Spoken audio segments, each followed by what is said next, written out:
Shalom, el programa diario de actividades según la serie Costumbres Bíblicas. El hábito de levantarse temprano es general en Palestina. El clima lo hace una necesidad la mayor parte del año, siendo tal el calor que los trabajos pesados son opresivos una hora después del sol. Al amanecer los trabajadores van al desempeño de sus obligaciones y los viajeros temprano emprenden su camino. Muchos pasajes bíblicos indican la costumbre de levantarse temprano que se practicaba en aquellos días. Según el libro de Bereshit menciona 22:3, Shemot 34:4, Job 1:5, etc. El primer sonido que alegra el oído temprano por la mañana en muchos pueblos palestinos es el de la molienda del grano. Actualmente, como en los años antiguos, muchas de estas personas usan molino de mano con este propósito. Un viajero que pasa frente a estos hogares humildes oye el ruido del molino de mano en la mañana y en la tarde. Este ruido de la molienda no es precisamente musical, pero así a muchos les gusta dormirse oyéndolo. En la mente de las personas que viven en el Oriente, este ruido lo asocian con el hogar, el confort y la abundancia. Las mujeres son quienes hacen esta tarea principalmente, temprano por las mañanas, requiriéndose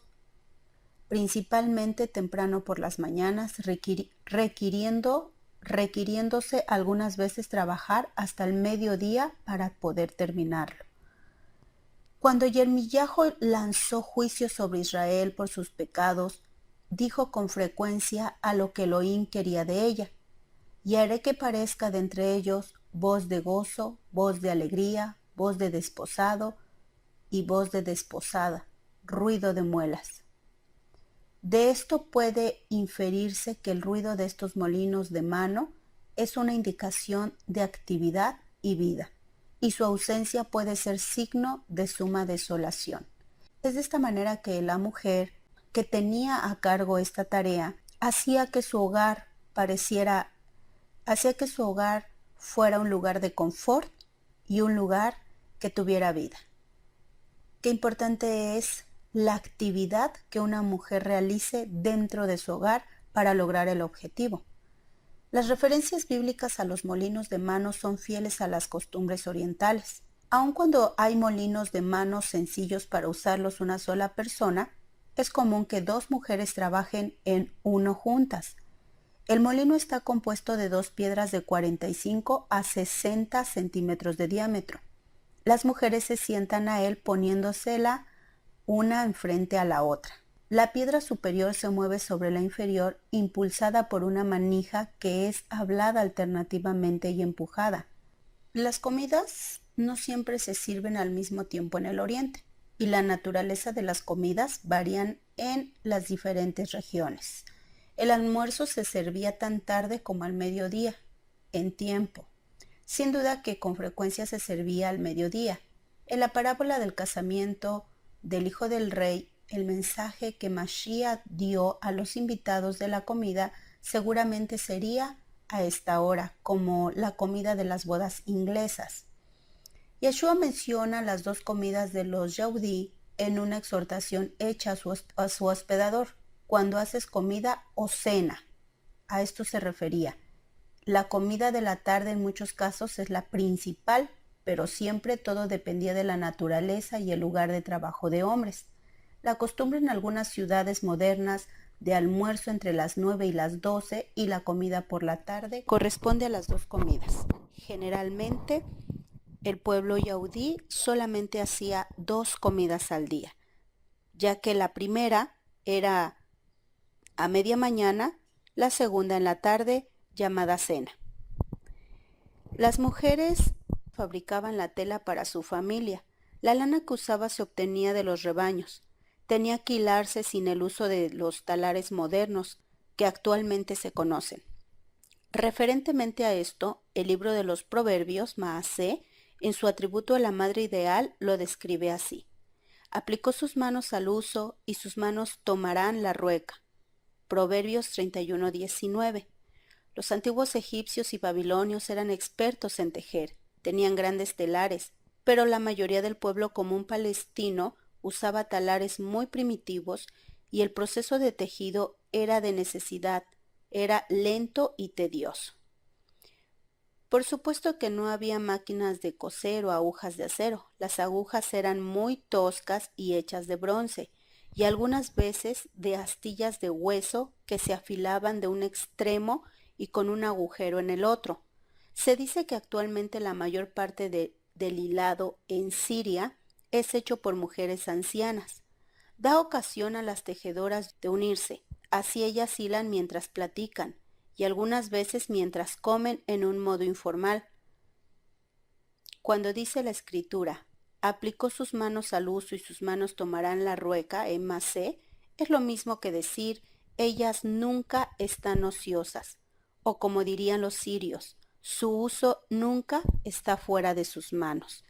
Esto da referencia a una mujer que siempre está ocupada en los negocios de su hogar, en los negocios de su casa, velando por el propósito de sus hijos y velando también por el propósito de su esposo, siendo así la mujer idónea, la ayuda idónea, trabajando siempre en ese asunto.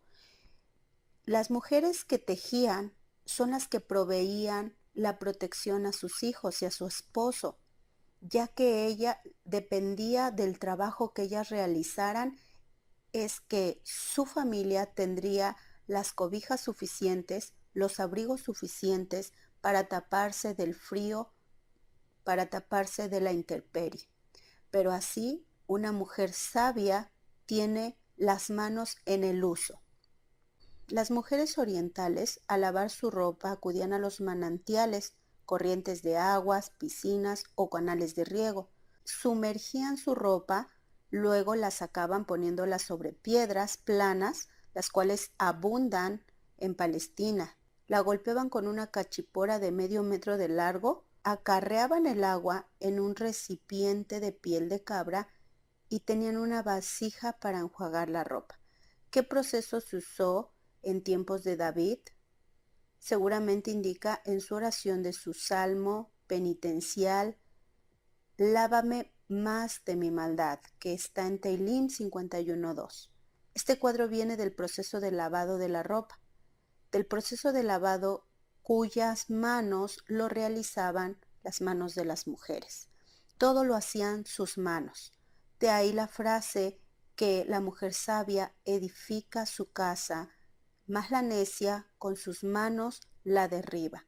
La importancia del empleo y la realización de las actividades según el orden que Abba Kadosh ha dado a la mujer sabia para lograr el objetivo en cada hogar. Entre los árabes beduinos, donde los camellos requieren la atención de los hombres, la tarea de cuidar las cabras se asignaba a jóvenes de la casa. Estas pastorcitas algunas veces tienen dificultades para dar agua a sus ganados. Si acaso los pastores de los rebaños de camellos vienen en uno de sus periodos de 5 días de pasto sin agua, las mujeres no son consideradas, a pesar de su sexo, por estos hombres. La historia sagrada nos relata cómo Moshe protegió a las hijas de Yetro cuando ellas buscaban una oportunidad para dar agua a sus ganados. Una de estas hijas vino a ser después esposa de Moshe. Esto está en Shemot 2:15 al 21. También se acostumbraban en sus tiempos a organizarse para tomar una siesta. Durante la temporada del verano en Palestina, el tiempo del calor máximo es al mediodía, de las 12 a las 3 de la tarde. Había cesación de la mayor parte de las actividades durante ese tiempo en muchas partes de la tierra. Descansan en sus casas o donde puedan encontrar un lugar apropiado. Las lavanderías y las tiendas por lo regular cerraban sus puertas durante esas horas.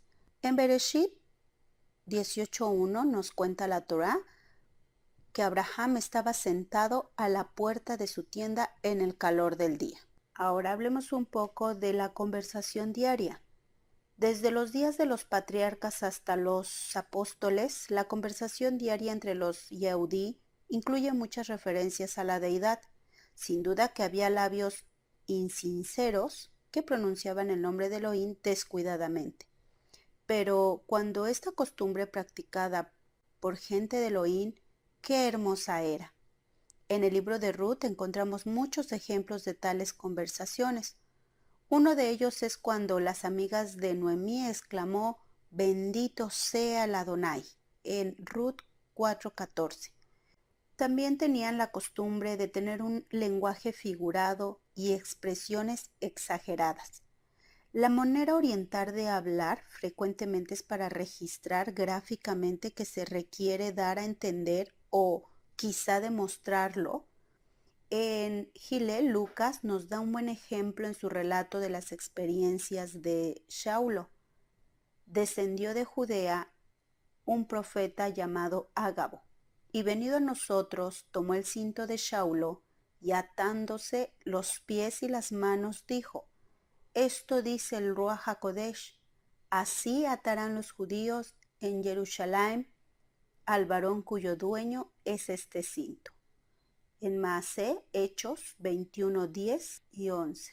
También Yohanan, el inmersor, hablaba con este lenguaje hipérbole. Generación de víboras, ¿quién os ha enseñado a huir de la ira que vendrá? Haced pues frutos dignos de arrepentimiento, y no penséis decir dentro de vosotros a Abraham tenemos por padre, porque yo os digo que puede despertar hijos a Abraham aún de estas piedras. Esto se encuentra en Matithiat 3:7 al 9. El mucho uso de figuras en el idioma y la enseñanza y conversación hacen el libro un típico libro oriental. Los orientales con frecuencia hacen declaraciones que para los occidentales parecen exageraciones inmerecidas. Un hombre dirá a otro, lo que digo es cierto, si no, me corto el brazo, si no cumplo tal promesa. O me sacaré el ojo. En aquellas tierras nadie soñará siquiera que tal resolución podía llevarse a cabo. Esas expresiones simplemente quieren decir que el que dice, esa persona es seria y le está dando la mayor importancia a esa conversación. Los orientales pueden bien apreciar lo que Yahshua daba a entender cuando decía, por tanto, si tu ojo derecho te fuera ocasión de caer, sácalo y échalo de ti. Y si tu mano derecha te fuera ocasión de caer, córtala y échala de ti. Muchas de las expresiones de Yahshua deben entenderse a la luz de las conversaciones diarias de los tiempos antiguos. Aquí tenemos algunos ejemplos. Mas os digo que más liviano trabajo es pasar un camello por el ojo de una aguja que entrar un rico en el reino de Elohim. O otra expresión que Yahshua tuvo, guías ciegos que coláis el mosquito y tragáis el camello.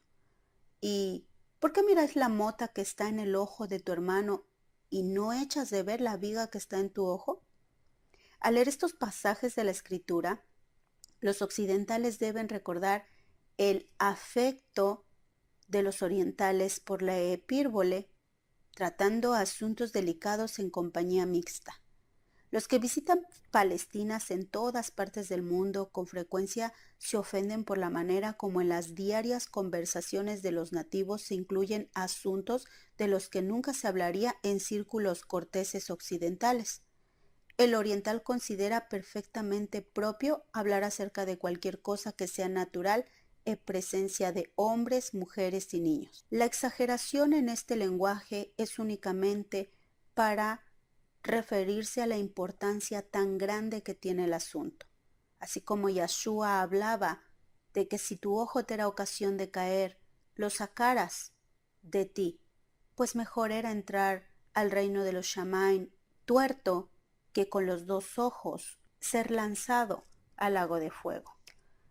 Esta era la expresión con tal exageración, no porque signifique literalmente que se iba a sacar el ojo o que le estaba diciendo que eso hiciera, le estaba dando suma importancia a lo que estaba hablando el Adón Yahshua HaMashiach.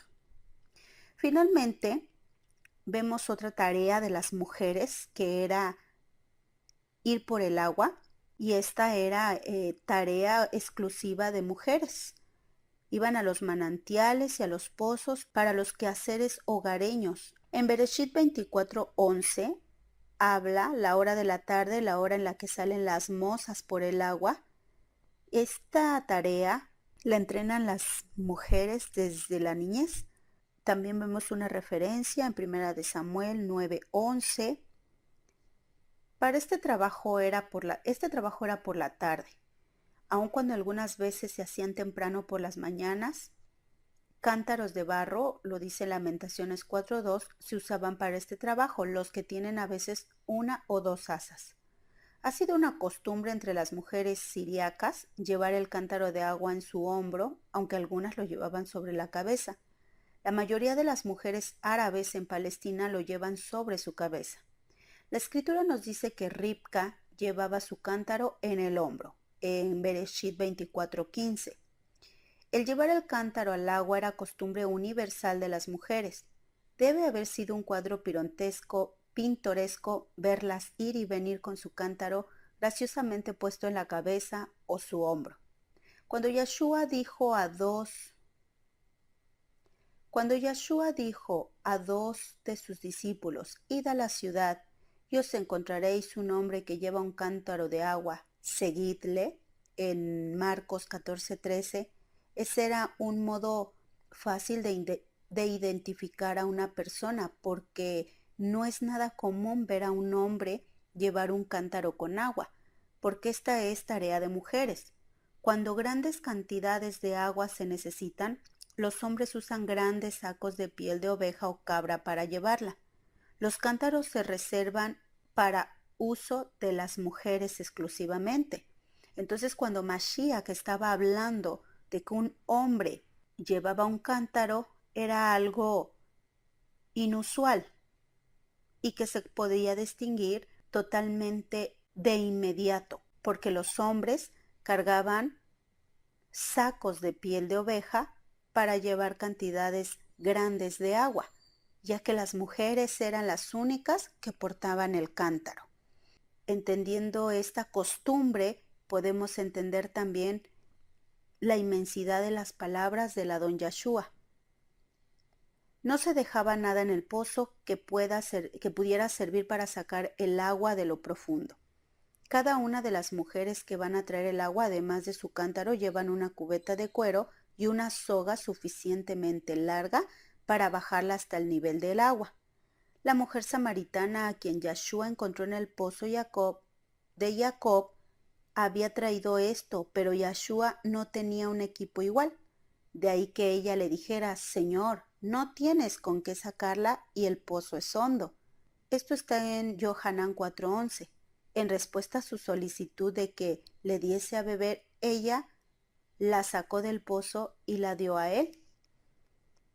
Entendiendo los tiempos que tienen las costumbres, los usos y las costumbres de las tierras bíblicas, podemos también nuevamente relacionar el trabajo que hacía el hombre y el trabajo que hacía la mujer, la formación y el molde que llevaban desde pequeños, así para lograr el propósito en la mujer y el propósito en el hombre, y realizar y formar a esa mujer sabia que tuviera cuidado de un hogar como lo debe de hacer esa mujer sabia. Ya entendiendo que las virtudes de las mujeres eran innumerables, virtudes, capacidades y talentos para realizar tales tareas, asimismo en la actualidad.